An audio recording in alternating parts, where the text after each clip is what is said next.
विश्व के नक्शे में निश्चित रूप से भारत और नेपाल अलग अलग देश जाने जाते हैं, लेकिन भारत और नेपाल के बीच में शुरू से आध्यात्मिक और उसके साथ साथ बेटी और रोटी का भी संपर्क रहा है। जी हाँ, आपको बताते चलें कि नेपाल में है जनकपुर धाम, और जनकपुर धाम को प्रभु श्री राम की ससुराल भी जाना जाता है। ये इसके राजा जनक हुआ करते थे। और यहाँ पे नेपाल पत्रकार महासंघ का कल बहुत बड़ा प्रोग्राम था, जिसमें नेपाल के एक वरिष्ठ पत्रकार को श्रद्धांजलि दी गई। इसके यहाँ पे कवि सम्मेलन का आयोजन किया गया और उनके लिए वो जो वरिष्ठ पत्रकार राजेश्वर नेपाली जी थे, उनकी अगर बात करें तो वो कई भाषाओं के धनी थे और उनको वो विख्यात, भारत ही नहीं आसपास भारत, नेपाल और आसपास के कई देशों में खासा विख्यात थे और प्रख्यात थे। आपको बताते चलें कि इनको श्रद्धांजलि सभा इनके लिए आयोजित करी गई राजेश्वर नेपाली जी की स्मृति में, जिसमें काव्यात्मक श्रद्धांजलि उनको दी गई और सभी वरिष्ठ पत्रकार, भारतवर्ष से और नेपाल देश के भी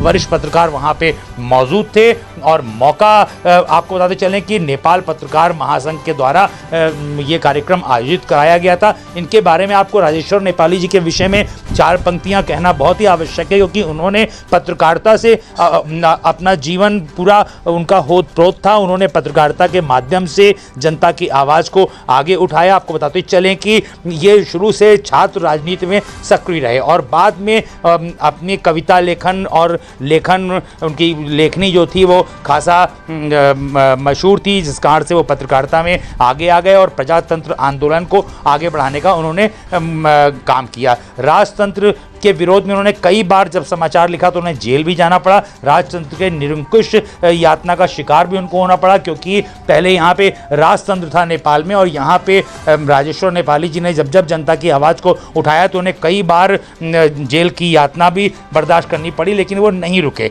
और आपको पता चले कि लोकमत जो काफ़ी विख्यात अखबार है, इसके वो संपादक तथा प्रकाशक भी राजेश्वर नेपाली जी ही थे। नेपाल हिंदी साहित्य सम्मेलन के संस्थापक अध्यक्ष भी थे। वे नेपाल में 19 बार हिंदी सम्मेलन करवा चुके थे। जनकपुर धाम में बौद्धिक समाज सहित कई संस्थाओं का उन्होंने गठन किया। राष्ट्रीय तथा अंतर्राष्ट्रीय व्यक्तित्व के उन्होंने कार्यक्रम वो हमेशा आयोजित करते रहते थे और उनको आज इस संगोष्ठी के माध्यम से सबने उनको श्रद्धांजलि दी, श्रद्धा सुमन अर्पित किए और उनके प्रति उनकी कमी को महसूस किया कि उनके ना रहने से किस प्रकार का खालीपन पत्रकारिता जगत में नेपाल के अंदर आ चुका है। काफ़ी वरिष्ठ पत्रकार वहां पे मौजूद रहे। आपको बताते चलें कि मध्य प्रदेश के संचार प्राधिकरण के अध्यक्ष श्याम सुंदर यादव, राम सागर पंडित, रोशन जनकपुरी, राघवेंद्र शाह सहित कई गणमान्य लोग वहां पे मौजूद थे। काव्यात्मक श्रद्धांजलि सभा में भारत और सीतामढ़ी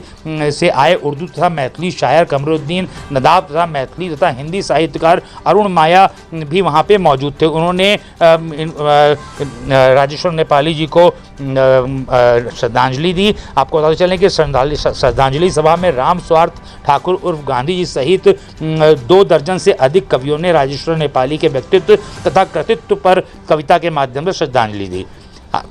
बहुत ही महत्वपूर्ण कार्यक्रम संपन्न हुआ जनकपुर धाम नेपाल में। महत्वपूर्ण खबर नेपाल जनकपुर धाम से। तभी ज्ञान हेते, ज्ञान के स्रोत हेते, केंद्र हेते।